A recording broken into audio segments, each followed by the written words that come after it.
Olá pessoal, sejam bem-vindos e bem-vindas por aqui. Hoje é dia de reflexão, hoje é dia da gente ler um texto bíblico e refletirmos sobre ele. Antes eu só lhe faço convite de você se inscrever aqui no canal. Se você quiser estudar teologia conosco, nós temos um curso livre, é só ser membro Café Completo. Bom, eu convido você a gente refletir sobre um texto do Antigo Testamento. Sim, um texto do livro de Isaías, no capítulo 61, versículos 1, 2 e 3. Isaías, capítulo 61, versículo 1 ao 3, que está escrito assim: O Espírito do Senhor Deus está sobre mim, porque o Senhor me ungiu para pregar boas novas aos quebrantados. Enviou-me para curar os quebrantados de coração, a proclamar libertação aos cativos e a pôr em liberdade os algemados, a apregoar o ano aceitável do Senhor e o dia da vingança do nosso Deus, e a consolar todos os que choram, e a pôr sobre os que em Sião estão de luto uma coroa em vez de cinzas, óleo de alegria ao invés de pranto, vestes de louvor em vez de espírito angustiado, a fim de que se chamem carvalhos de justiça plantados pelo Senhor para a sua glória. Bom, esse texto é um texto muito bonito, muito inspirador, né? Fala não necessariamente sobre Jesus, porque Isaías foi escrito centenas de anos antes da manifestação física de Jesus, mas sobre uma esperança messiânica que depois a fé cristã entendeu que quem cumpria aquela esperança messiânica era o próprio Jesus, né? Mas detalhes esses de lado, o texto é inspirador e fala sobre a ação de Deus para com o seu povo. A ação de Deus que é uma ação transformadora, que vai libertar quem estiver cativo, que vai libertar quem estiver algemado, que vai trazer cura, que vai trazer restauração para aqueles que estão quebrantados. E é claro que nesse cenário o povo de Israel passa por quebrantamentos mesmo, de estar cativo, de estar longe da sua terra, de voltar depois para uma terra desolada, etc. E o texto também fala de proclamar libertação, pôr em liberdade os algemados, apregoar o ano aceitável do Senhor e o dia da vingança do nosso Deus. Ou seja, o texto de Isaías fala que quando essa esperança messiânica se manifestar, quando essa esperança messiânica se concretizar, haverá um tempo que se chamará como tempo aceitável do Senhor, quando Deus estará à disposição para perdoar, para receber as pessoas, a sua relação, a sua proximidade, né?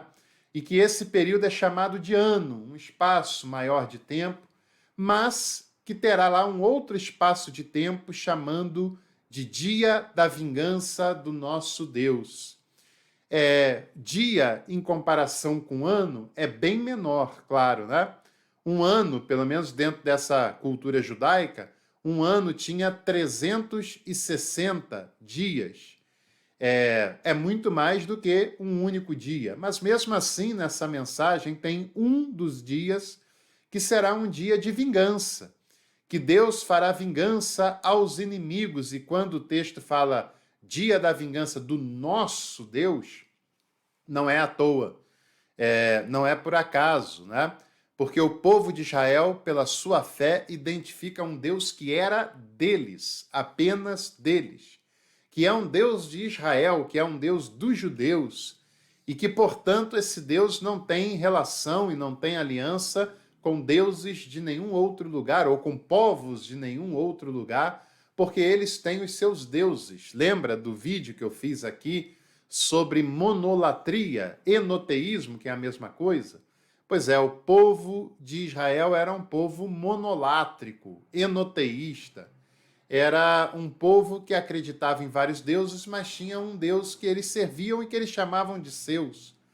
e eles acreditam que nessa oportunidade, que nessa manifestação, esse Deus faria vingança contra todos os povos que foram inimigos de Israel em algum momento da história. Mesmo assim, né, o texto fala de vingança, fala de aceitação, fala de cura, fala de quebrantamento e por aí vai.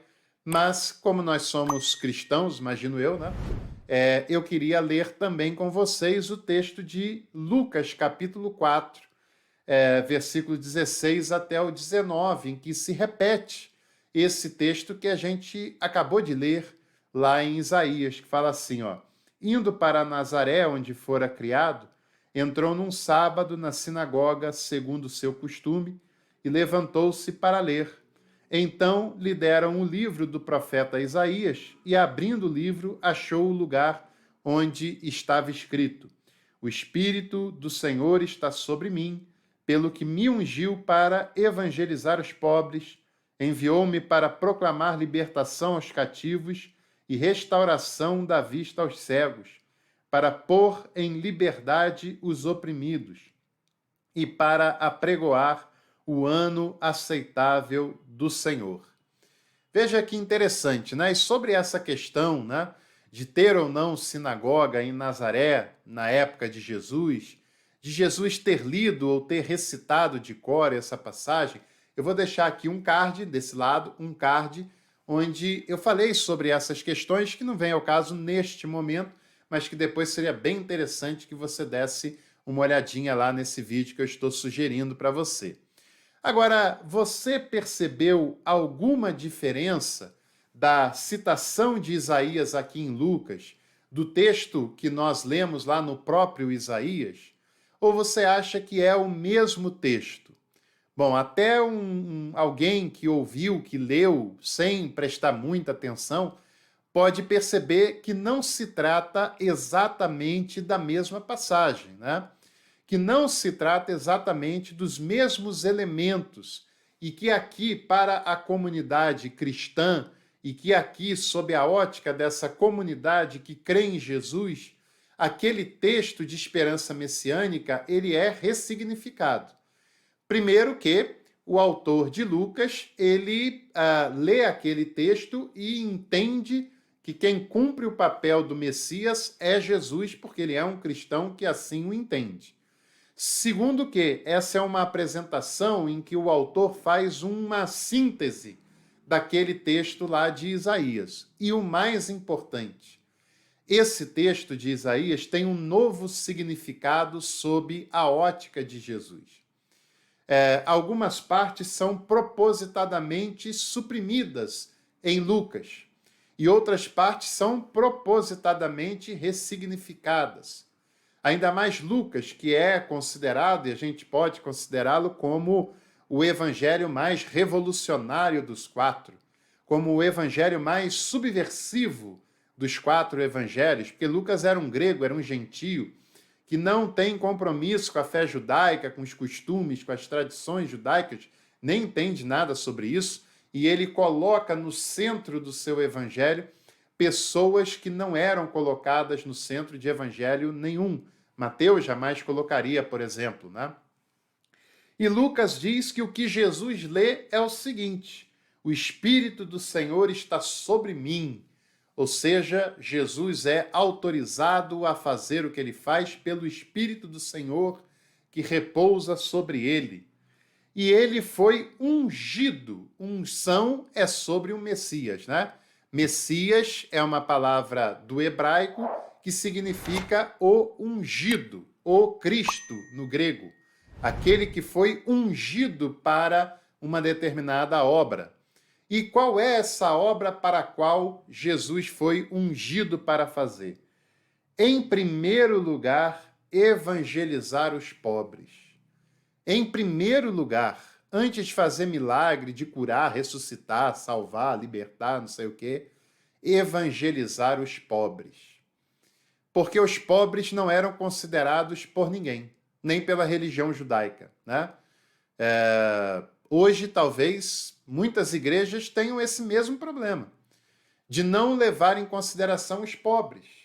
Em muitos espaços religiosos, o pobre só serve, como naquela máxima que se falava lá na Idade Média, para levantar, ajoelhar e colocar a mão no bolso.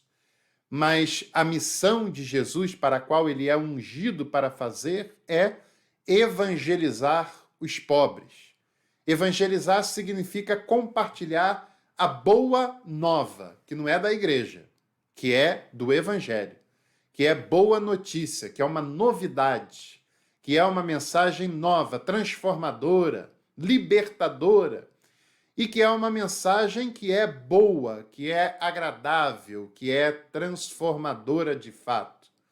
E levar essa mensagem de transformação e de salvação para os pobres, para aqueles que foram excluídos do processo, tanto pelo sistema social, político e religioso. Evangelizá-los, colocá-los como centro da evangelização, colocá-los como centro das preocupações do Evangelho, colocá-los como as pessoas preferenciais de Jesus. Esse é o primeiro ponto. Depois fala, enviou-me para proclamar libertação aos cativos, aqueles que estavam presos, algemados, restauração da vista aos cegos, aqueles que não enxergavam, que não percebiam a mensagem salvadora de Deus para que eles possam ver, né? E agora pôr em liberdade os oprimidos. Quando a gente pensa em oprimido, muitos devem pensar daqueles que são possessos pelos demônios, mas oprimidos. Oprimidos pela sociedade, oprimidos pela intolerância, oprimidos pelo racismo, oprimidos pela misoginia, oprimidos pela intolerância religiosa, oprimidos pela instituição religiosa, aqueles que estão fora, intolerância religiosa. E aqueles que estão dentro também, muitas vezes, são oprimidos pela própria instituição religiosa, pela própria igreja, pelo próprio pastor, pelo próprio padre, pela própria liderança que ali está. Pessoas que acham que porque estão numa igreja foram libertos. Podem ter sido libertos de algumas coisas para serem aprisionados por outras coisas, talvez até mais opressoras, dependendo do que se é. Jesus veio para libertar todos os oprimidos, inclusive aqueles que são oprimidos pelo sistema religioso. E o mais interessante, se é que a gente pode falar isso, porque tudo é muito interessante e revolucionário nessa passagem de Lucas, o versículo 19 diz que ele veio apregoar o ano aceitável do Senhor. Ué, e cadê o dia da vingança do nosso Deus? Não tem, simplesmente não tem. Não tem no versículo 19, não tem no versículo 20, que eu não li, mas se você quiser, vai lá ler o 20, o 21, o 22, porque não fala sobre isso. Para Isaías, era o ano aceitável e o dia da vingança. Para Lucas, para um cristão, para alguém que recebeu a mensagem de Jesus, é apenas o ano aceitável do Senhor. Porque o Pai de Jesus Cristo não faz vingança. O Pai de Jesus Cristo não tem espaço para ódio. Não, o Pai de Jesus Cristo não odeia. Não odeia o orgulho, não odeia quem quer que seja, não odeia o que quer que seja. Porque quando uma pessoa diz que Deus odeia qualquer coisa, ele está revelando o que está no seu coração, porque a boca fala o que o coração está cheio. O próprio Jesus falou sobre isso. Deus não tem espaço para ódio, porque Deus é amor e é amor pleno, e é amor absoluto, e é amor em todo tempo, e é amor para com todos os seus filhos e filhas, porque o seu amor é graça, o seu amor é gratuito. E a parábola do Pai misericordioso revela um pai que ama tanto o filho pródigo quanto o irmão mais velho. São bem diferentes um do outro, mas ambos são amados por Deus. O que muda são os seres humanos. O que não muda é o fato de Deus amar os seres humanos, é o fato de Deus ter amor pleno para com os seres humanos.